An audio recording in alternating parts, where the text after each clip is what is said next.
6 Things About Islam.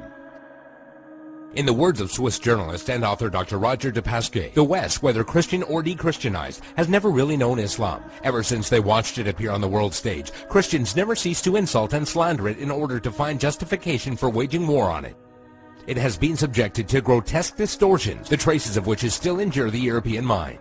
Even today, there are many Westerners from whom Islam can be reduced to 3 ideas: fanaticism, fatalism, and polygamy. Of course, there does exist a more cultivated public whose ideas about Islam are less deformed. There are still precious few who know that the word Islam signifies nothing other than submission to God. One symptom of the ignorance is the fact that the imagination of most Europeans, Allah refers to the divinity of the Muslims, not the God of the Christians and Jews. They are all surprised to hear, when one takes the trouble to explain things to them, that Allah means God, and that even Arab Christians know him by no other name. 6. Muslims and Jesus. Misconception: Muslims hate Jesus. There are many similarities between the historical reference of Christianity and Islam. Many people are amazed to find out that according to Muslim belief, Jesus is one of the greatest messengers of God. One cannot be a Muslim without believing the virgin birth and the many miracles of Jesus Christ. Jesus is also mentioned in many verses of the Quran and is often used as an example of good virtue and character. However, the main difference between Christianity and Islam is that the Muslims do not believe that Jesus was God. 5. Islamic Jihad. Misconception: Jihad means to fight for the sake of God.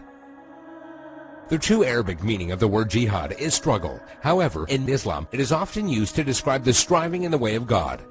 There are many forms of jihad, but most important ones are jihad al-nafs, jihad against oneself, jihad bil-lisan, jihad by being vocal, jihad bil-yad, jihad by using action, and jihad bis-sayf, jihad by using the sword. Each jihad is ranked differently, and it was reported that Muhammad returned from a battle and said, "We have returned from the lesser jihad, going into battle, to the greater jihad, the struggle of the soul."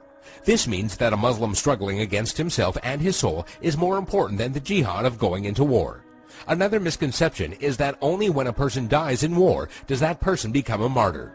This is, however, false, and it is believed that anyone doing anything for the sake of God and is killed becomes a martyr.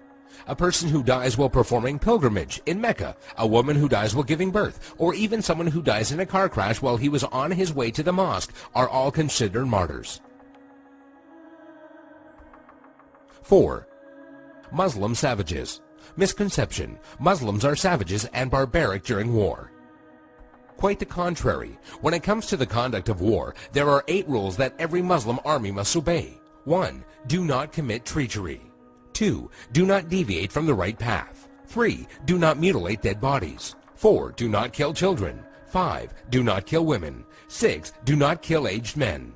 7. Do not harm or burn trees. 8. Do not destroy buildings. During the Crusades, when Saladin defeated the Franks, he honored the defeated Frankish army and supplied them with food. And during the Third Crusade, when Saladin's enemy King Richard fell sick, Saladin sent him a gift of fruits and horses.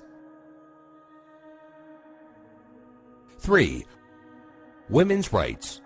Misconception: Women have no rights.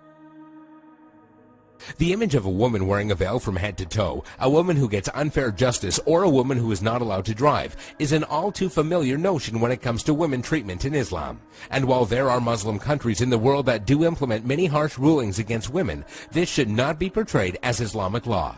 Many of these countries have cultural differences that go against the teachings of Islam. It should be noted that during pre-Islam Arabia, women were used for fornication only and had no independence.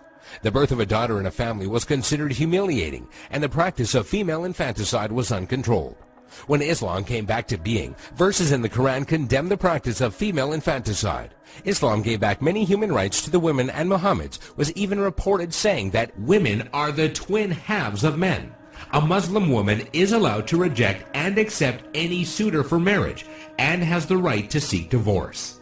There is nothing in Islam that forbids a Muslim woman from exiting her house and is allowed to drive. Also, in regards to education, a woman is obligated to seek knowledge, and it is considered a sin if she refuses. 2. By the sword. Misconception: Islam was spread by the sword. Historian Delasio Leary states, history makes it clear, however, that the legend of fanatical Muslims sweeping through the world and forcing Islam at the point of the sword upon conquered races is one of the most fantastically absurd myths that historians have ever repeated. There is no record in history that shows people forced by sword point to convert to Islam. When Islam spread through countries, they would set up private churches and synagogues for the non-Muslims they were governing, and because of the good treatment they had received, they themselves would convert. If one considers the small number of Muslims who initially spread Islam to the west, all the way from Spain and Morocco into the east from India and China, one would realize that such a small group of people could not force others to be members of a religion against their will. It is also interesting to note that when the Mongols invaded and conquered large portions of the Islamic Empire, instead of destroying the religion, they adopted it.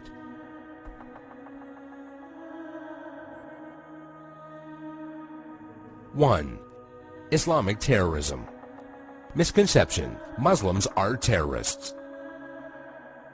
This is by far the biggest misconception of Islam, given unfairly by stereotyping and the public image that the media gives. Has anyone else noticed how when a specific group of people attack another group of people, it is labeled as a hate crime, but when a Muslim opens fire on anybody, it is quickly regarded as terrorism? Many political dictators and officials or extremist groups use the name of Islam as a strategy to garner followers and attention when many of their practices go against the true basis of Islam. The media has also portrayed Islam as a cult or a club where if you join you become a terrorist and that is now part of your agenda. However, all over the world people practice Islam in the true form and use it as a way of life. There are many verses in the Quran that go against the idea of terrorism. Some of these verses include, "Fight the way of Allah, those that fight you, but do not transgress limits, for God does not love transgressors." This basically means do not fight except in self-defense, and even in doing so, do not go beyond defense. Another verse states, "If they seek peace, then you seek peace," which means do not attack people for no reason or kill innocent people. There is nowhere in Islam, whether it be in the Quran or the teachings of Muhammad, that promotes the killing of innocent people.